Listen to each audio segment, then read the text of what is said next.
Hey there, thanks for tuning into DuckBricks. I'm Chris, and welcome to another episode of Ninjago Retold, the show where I tell the entire Ninjago story from the beginning to the end in chronological order, aka from the pilots to Crystalized.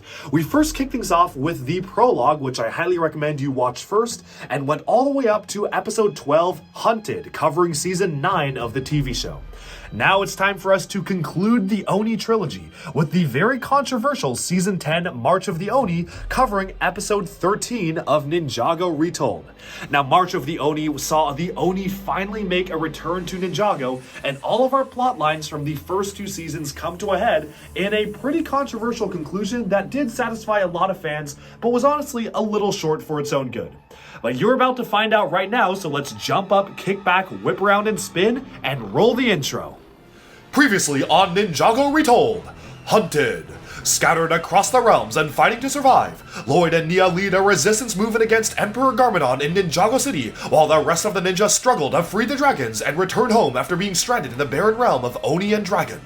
As Wu rapidly ages, he bonds with Firstborn, mother of all dragons, and makes new allies while learning from his former ninja. And in Ninjago City, Garmadon's fist tightens as his Oni Colossus rampages through the streets. In a final showdown of brother versus brother and father versus son, Lloyd resists his father and prevails, defeating the dreaded Emperor, who ominously warns him of the inevitable March of the Oni. This is Ninjago Retold. You're a long way from finding a ninja in these parts, old man. Lloyd is the Green Ninja. I am the ultimate Spinjitzu master! Support me, friends, for one last time. The new Serpentine War has just begun.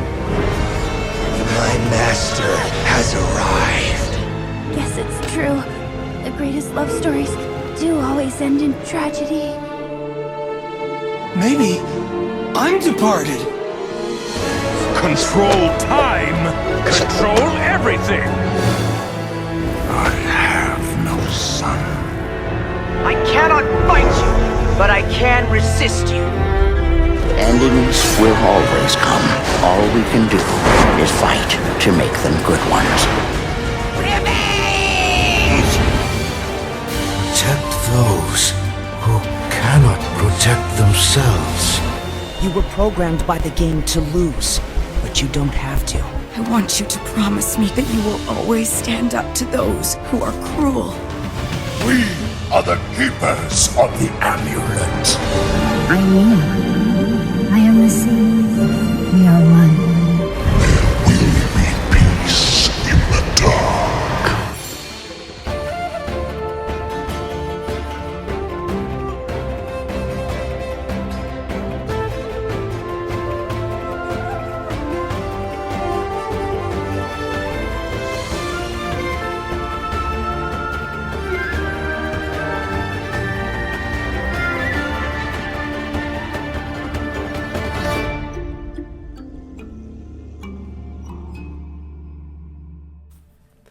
Episode 13, March of the Oni. Chapter 1, The Coming Darkness. Garmadon had fallen. It was a time of rebuilding, of healing, and of growth. Ninjago City had suffered enough. Peace was finally here. As Borg Tower underwent repairs and Cryptarium Prison was expanded to house a new Supermax wing for the most dreaded villains, the ninja and a group of monks rebuilt the monastery of Spinjitzu, turning it once more into a beacon of light, life, and hope for all. With painted murals of the ninjas' past adventures on the monastery walls to preserve the legacy of their adventures, the newly rebuilt building was once more the home of the ninja, who looked to the past to inspire the future. As each ninja set off on separate missions of their own, Cole quelled rebellions and breakouts in Cryptarium Prison, while Lloyd made his way to the Supermax wing to confront his father, who had requested to see him. As dim lights illuminated a long corridor beneath the prison, Lloyd found himself in a maximum security wing, and inside a glass cage suspended above a massive pit was his father, Lord Garmadon, who explained that he had summoned his son to remind him that the Bringers of Doom were coming, and without a hybrid Oni like himself as Emperor of Ninjago, the city was ripe for takeover. Telling Lloyd that the only way to defeat an Oni is with another Oni, Garmadon planted the idea in Lloyd's mind that his freedom could be secured in an Oni invasion. And while Lloyd angrily refused and stormed off, all Garmadon could say was he would be back. At the same time, in the newly rebuilt Ninjago City, it soon came time for a celebration to honor the ninja in the docks. As the heroes leapt gracefully towards the docks, bypassing a traffic jam in Ninjago City, Cole, Zane, and Pixel graciously accepted an award from the Commissioner, who presented them with a fully rebuilt Destiny's Bounty as a gift for saving Ninjago. Overjoyed that their old ship had been remade, the three heroes set off for the monastery to share the good news, where Jay was preparing to ask the question of a lifetime to Nia.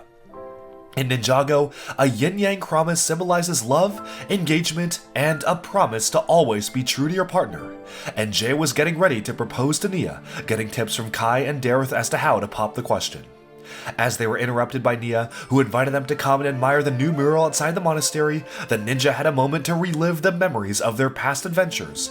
But their moment of peace was interrupted, for bursting forth from a rift between realms, the majestic firstborn dragon soared through the sky, before plummeting down to the ground below, wounded and injured after a long, mysterious battle. As Wu and the ninja rushed down to tend to the mother of all dragons, her claws opened and Faith tumbled out, who warned the ninja that darkness was coming before falling unconscious.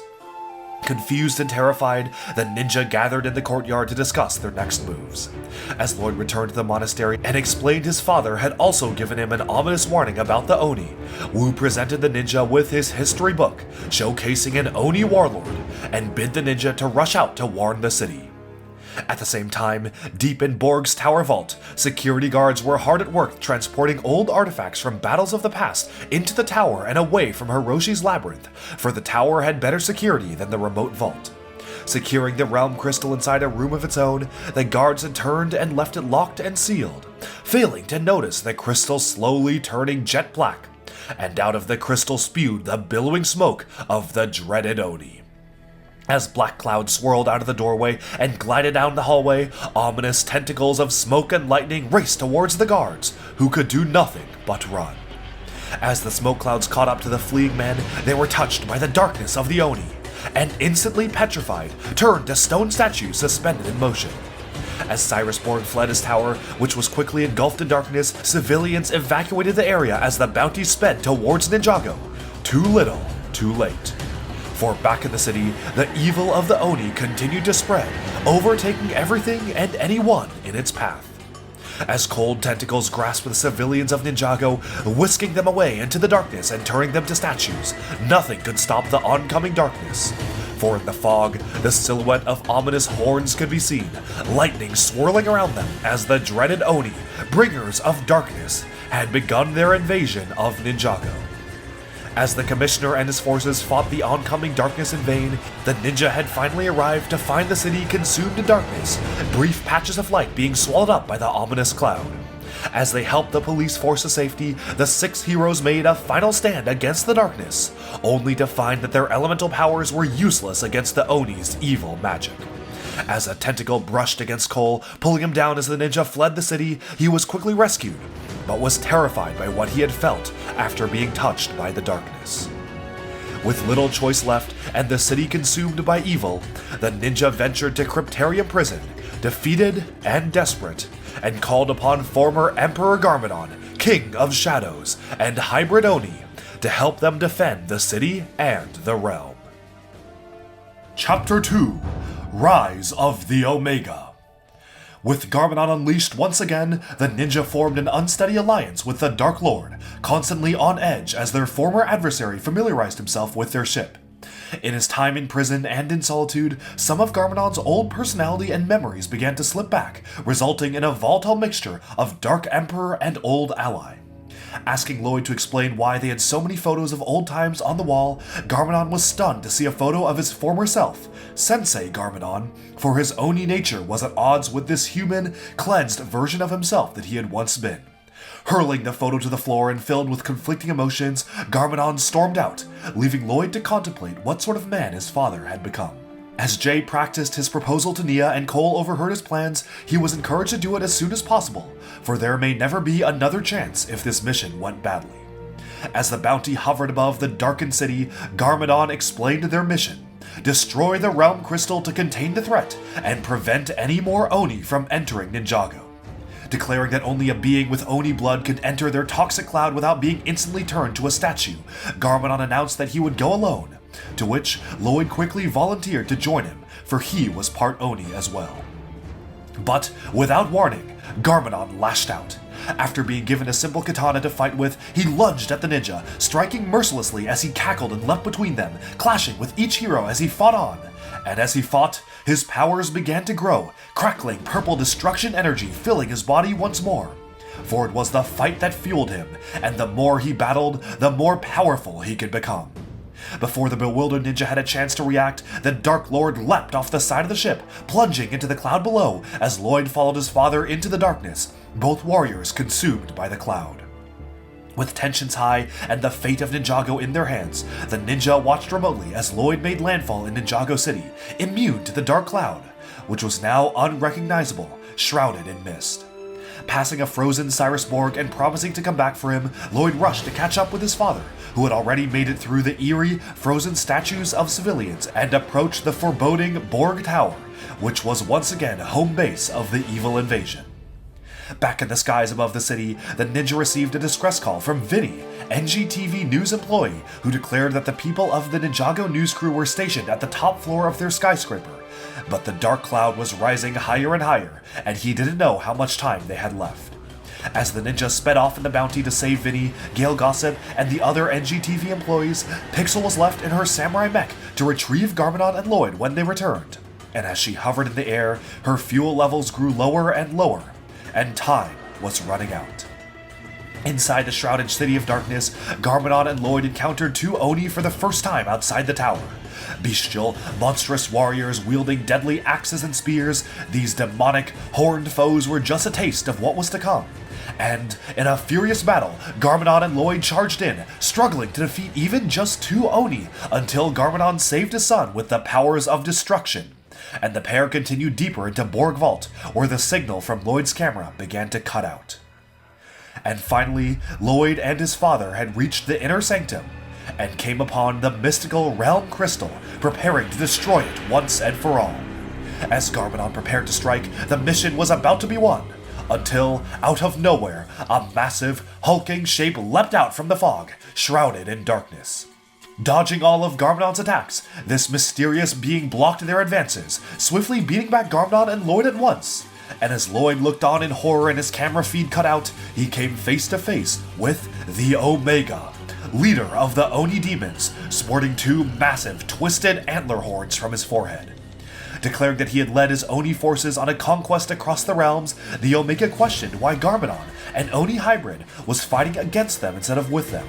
To which Garmadon replied that if Ninjago was to fall under the control of an Oni, it would be him, not the Omega.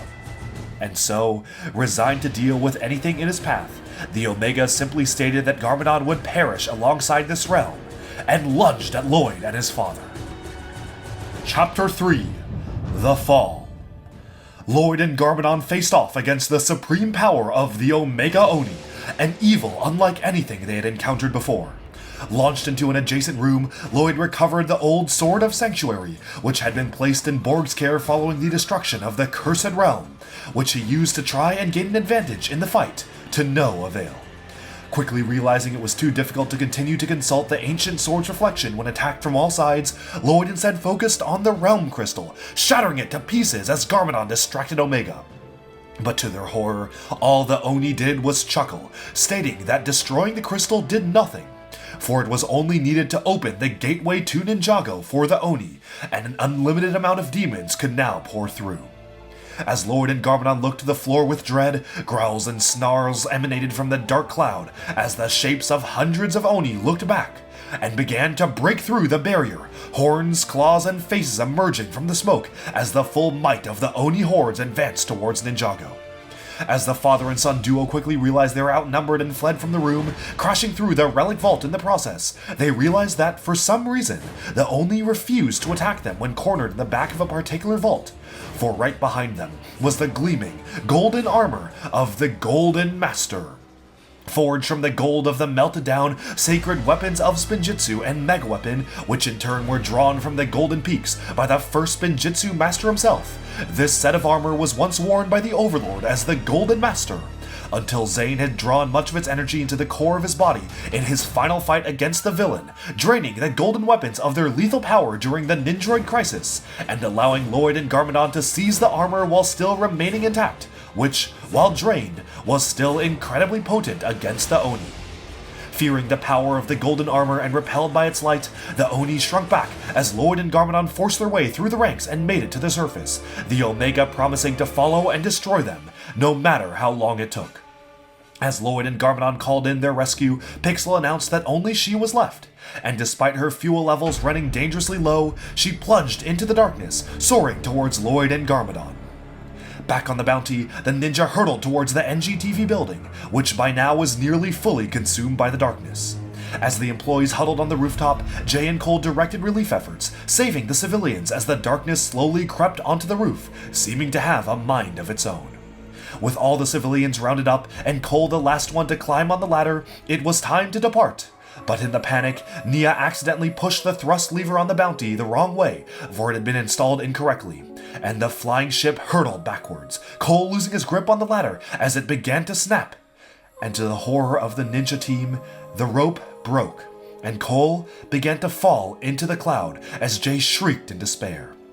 As Nia put the Bounty in full thrust and Kai fought to save Cole as he fell, Zane held him back and instructed Nia to leave, for there was nothing more they could do, and the ship itself was dangerously close to being consumed by the darkness. Cole had tragically fallen from an impossible height and was consumed by the evil of the Oni, presumed dead. Back on the streets of Ninjago City, Lloyd and Garmadon rushed through the city, about to be overwhelmed by the Oni legions, while Pixel informed them that they had one chance for a rescue, for she was about to run out of fuel. Swooping downwards to rescue the pair, Pixel accelerated upwards, all while the power began to drain, Mech toppling backwards into the cloud right before crashing onto the Bounty. But to Lloyd's dismay, only Nia, Kai, Zane, and Jay were there to greet him, for Cole had been consumed by the cloud. While Nia blamed herself, the other ninja assured her that it was an accident, all while Garmadon stood confused, unable to process their grief and emotion, and brusquely stated that they were wasting time, and they had to keep going now that they had the golden armor, their last chance against the Oni, for there was nothing more important than survival. In an outburst of anger, Lloyd rebuked his father, saying that he would never understand what it was like to mourn a lost family member, and there were so many more important things than just survival. As he stormed off, even Zane stated that he was unable to function logically at a time like this, with the others leaving to grieve Cole and take some time alone in the decks of the Bounty.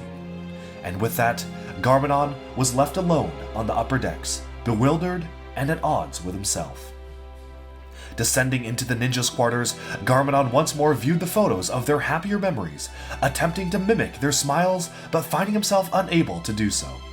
Once again drawn to the photo of himself as Sensei Garmadon, the Dark Lord was interrupted by Vinny, who asked the simple news employee what could possibly be more important than survival. As Vinny replied, stating that love, friendship, harmony, trust, and so many other things that make life meaningful are far more important than simply surviving, Vinny stated that life would be meaningless without qualities like those, leaving Garmadon with much to ponder. At the back of the Bounty, Nia sat and mourned the loss of Cole, while her brother Kai came out to comfort her, saying Cole would want them to keep fighting. As Kai encouraged Nia to come up with a plan, saying she was a smart one and Zane wasn't much help at the moment, she was reinvigorated with confidence and resolve, suggesting that they reforge the golden armor back into the 4 weapons of Spinjitzu, so they could draw from the power of the weapons and summon the tornado of creation once more. Suggesting Kai use his fire element to reforge the weapons, it was now Nia's turn to embolden her brother, encouraging him to take up his blacksmith robes once more. And as the pair looked into the sunset, they accepted the fate of Ninjago was on their shoulders. But back in the darkness of the cloud, by a stroke of pure luck, Cole had managed to survive. His fall broken by crashing through the NGTV building skylight and falling down to one of the inner floors below, Cole was beaten, unconscious, but alive. But time was ticking down, for the Oni Cloud's tendrils began to slowly probe him, threatening to consume his body if he did not wake up soon. Chapter 4. The Final Stand. The Destiny's Bounty hurtled back to the monastery, what remained of the ninja team rushing to forge the weapons and make a last stand against the Oni. And in the monastery, Faith finally awoke, telling the story of how the Oni had suddenly returned to the First Realm, taking them by surprise and forcing her and Firstborn to flee back to Ninjago. Realizing that the Oni had been going on a conquest of all the realms, with Chima, the Underworld, Cloud Kingdom, and countless more falling to their evil, Wu announced that against such overwhelming might, it may be better for her to flee than to make a stand. Moments later, as the ninja returned and brought Wu the tragic news that Cole was lost, Garmadon rallied the ninja to waste no time in reforging the weapons. And so, Kai solemnly charged up his fire powers, recrafting each weapon once again. The Sword of Fire, the Nunchucks of Lightning, the Shurikens of Ice, and the Scythe of Quakes, which was to be temporarily held by Nia. With no time to spare, the Oni had arrived at the monastery gates, and the final showdown was about to begin. Back in Ninjago City, Cole came to his senses, realizing he was alone and trapped inside a building, about to be suffocated by the cloud of the Oni. Rushing to the bottom floor, he managed to remotely activate his Earth Driller, summoning it to his location as the cloud continued to encroach on his position. And as the vehicle's headlights shone through the mist, Cole mustered up his courage, held his breath, and sprinted to his car, being careful not to breathe in any petrifying smoke as he finally escaped the building and was triumphant, rushing off to join his friends. And at the gates of the monastery, the 5 remaining ninja, Wu, Misako, and Faith, prepared to make their last stand. As the battle begun, the Oni proved to be an unstoppable force, and even with the power of the golden weapons, there was simply too many of them, and too few fighters. But in a last-minute save, the ground began to rumble, and out of the earth erupted Cole and his Earth Driller, who leapt from the cockpit, seizing his Scythe of Quakes with his friends overjoyed to see him. Rallying together around their recovered teammate, the ninja continued the battle, and Omega joined the fray. As leader of the Oni challenged Garmadon, calling him out as a traitor to his own race, Garmadon rebuked the Oni, mustering up all his strength to manifest a powerful Oni form. And with this highest form of Oni power fueling him forwards, Garmadon lunged at the Omega, and the two battled it out as the ninja held back the hordes of monsters. Taunting Garmadon over his so-called weakness to understand humanity and fit in, Omega gained the upper hand, blasting the King of Shadows backwards as Lloyd rushed to save his father. But as the heroes fought on, the might of the Oni was too strong, and the ninja were pushed backwards behind the monastery gates, forcing them closed as the Oni began to hurl themselves at the wooden barrier. With the door breaking down and the ninja desperately struggling to survive, Jay realized the time was now, and pulling Nia aside, he got down on one knee and finally asked her to be his yang, presenting one half of an ornate golden token to her. As Nia excitedly agreed and embraced Jay, the two shared a tender moment seconds before they were about to be obliterated by the Oni, until Lloyd had an idea. Proposing they reignite the tornado of creation to vanquish the darkness, Lloyd rallied his team together, saying it was their only chance. And so, Lloyd, Kai, Jay, Zane, Nia, Cole, and Wu summoned their Spinjitzu tornadoes, only Garmadon hanging back, still refusing to accept the human side of himself. But as he stared at the monastery's mural, watching as the image of Lloyd was consumed by darkness, Garmadon gave in and performed Spinjitzu, completing the massive, majestic tornado of creation just as Omega and his forces breached the gate. And in a blinding flash of brilliant light, creation won out over destruction, and the Oni were vanquished once and for all. Suspended between life and death, Lloyd awoke in a mysterious grasslands, gateway to the departed realm. Greeted by the first Spinjitzu master, Lloyd was thanked for his continued efforts to save Ninjago, and was offered a choice. Come with the Spinjitzu master and ascend to a higher state of existence, or stay mortal and continue to protect Ninjago. As Lloyd pondered this question, his teammates awoke in the monastery, realizing Lloyd had seemingly been crushed by the wooden door, and now was in limbo between life and death. But in a sweeping moment, Lloyd chose his friends and family, awakening miraculously as memories of the grasslands and the first Spinjitzu master faded from his mind. All across the realms, the presence of the Oni faded, dark clouds dissipating as the petrified civilians came back to life, purified of the darkness. As celebrations erupted all across the realms and things returned to normal, only Wu realized Garmadon walk off from the monastery, leaving on a quest to find himself and regain his humanity, and sharing a calm gaze with his brother, who bade him farewell on his journey to Two Moon Village. And with the Oni vanquished, all was right in the world. The ninja gathered their old allies, Skylar, Ronin, Karloff, Borg, Dareth, and the rest, to celebrate in the courtyard and put their handprints on the Ninjago history mural, while Firstborn bellowed and soared overhead. And with that, thus ends this episode of Ninjago Retold, March of the Oni. Stay tuned in 2 weeks for episode 14, Garmadon. And once Ninjago creator Tommy Anderson completes his semi-canon novel, Splinter in the Blind Man's Eye, check back for an intermediary Ninjago Retold video on that special story, where Lloyd ventures upwards to the former ruler of the Cloud Kingdom, Fenwick, finding him ruling over a fortress of ice. Alright, and with that, we have summed up this latest episode of Ninjago Retold. Thank you all so much for watching this series, and I really do appreciate the support of this very long and time-consuming effort.